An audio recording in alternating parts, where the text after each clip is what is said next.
Yo, welcome to my channel Ward Draws a Lot. Obviously I'm Ward, or I wouldn't have named it Ward Draws a Lot. Fun fact, that intro took me like 7 times, so finally I did it.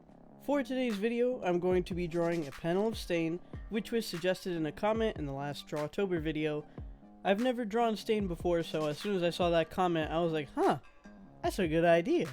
So this is the photo I'm going to be using for my Stain reference. I went online and I looked through the entire Stain saga and I found this image to be the best one that doesn't give away too many spoilers and yet still captures his image very well as a villain. So just like last time, I'm going to be taking the image that I'm using and printing it out and then putting it next to me as I draw.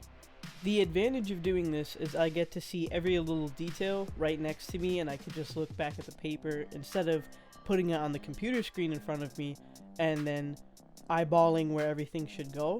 And there's also the factor that I can't look at it on my phone because I'm using my phone to record, so there's that as well.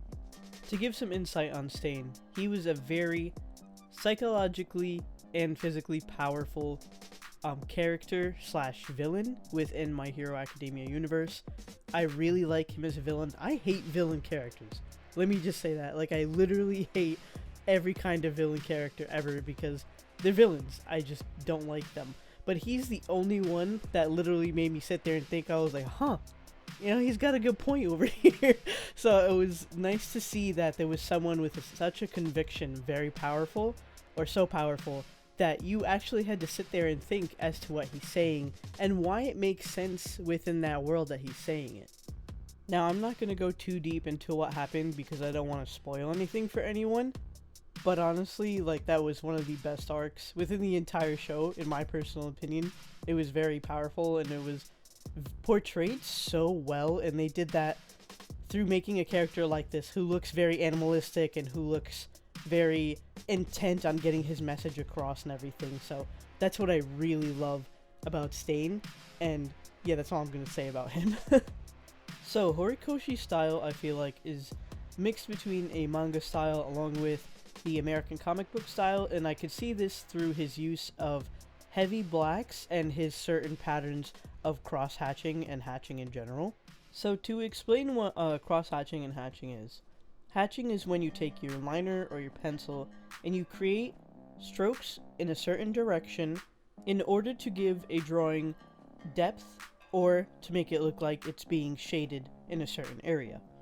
Cross-hatching is then taking those directional lines and then overlapping them with more directional lines, but that's going in the opposite way. So if you're drawing a line that's going in the direction of, let's say, left, then the crosshatch would be a line direction going to the right on top of that left one to create almost like a X in a certain way, but it would be much more meticulous and have a more precise pattern to it. There we go.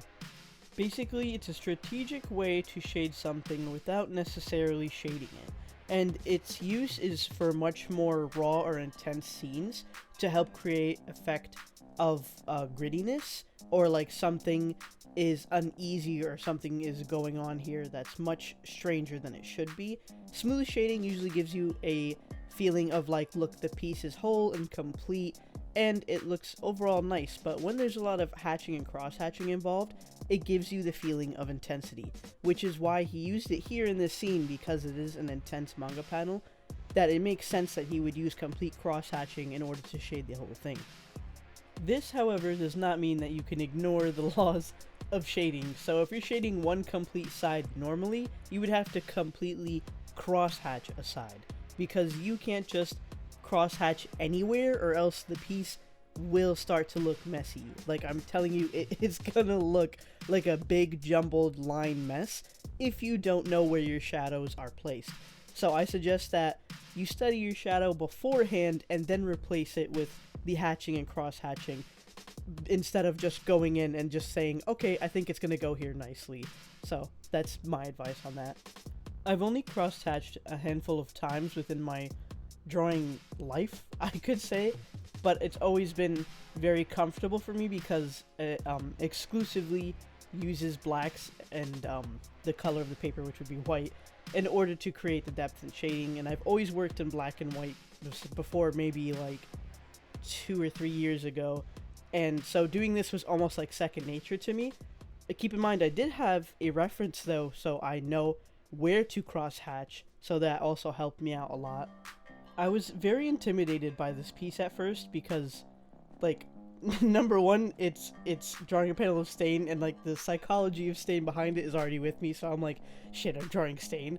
But then on top of that, it looks intimidating to tackle because of all the hatching and cross hatching. But once you realize that technique and how to use it, it gets easier along with it. The only thing that's hard is you have to take your time on it. You can't just place anything anywhere, because then it's going to look like a mess, like I said before.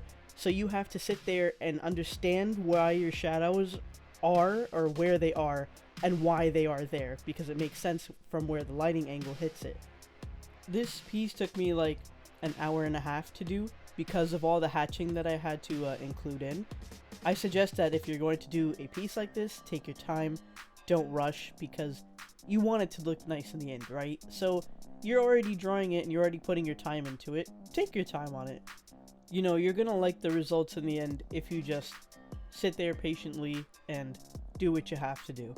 I just want to expand on the intimidating factor of the panel.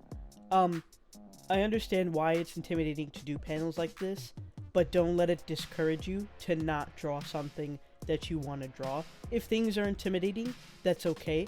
You're gonna push past it and you're gonna learn how to do it. It's gonna take time, sure, it took me like a super long time, but everybody works at a different pace. So just know that if you see a hard panel and you want to draw it, just try it out. Don't get too scared by it, because then you're only stopping yourself from drawing something you really like. I was super scared at first when I started drawing this, because I was like, I don't think I can, but then I came out with a super awesome result, and I think it's literally one of the best drawings I've ever done in my life. And I really love the outcome. So don't be afraid to put yourself in an uncomfortable drawing situation, because you never know what might happen when you're done with it. Like you loving it, for example. One more thing, line width and variation is your best friend in an image like this, because it's so flooded with so many lines. Making some parts thicker and some parts thinner is definitely going to help the image look more clear to the person who's looking at the drawing. So don't forget to play with line weight and variation. It'll help your drawings look a little better. Well, at least it did for me. I don't know if you guys want to truly try that or experiment with that, but I suggest it. Try it out. Overall, this is one of my favorite drawings I've ever done. I keep hitting this water bottle, oh my god. And I thank the person that suggested it to me in the last video. And if you have any suggestions for future videos, please let me know, and that would be super awesome to hear from you guys, as always. So, thank you so much for watching, and remember, I love you. Goodbye.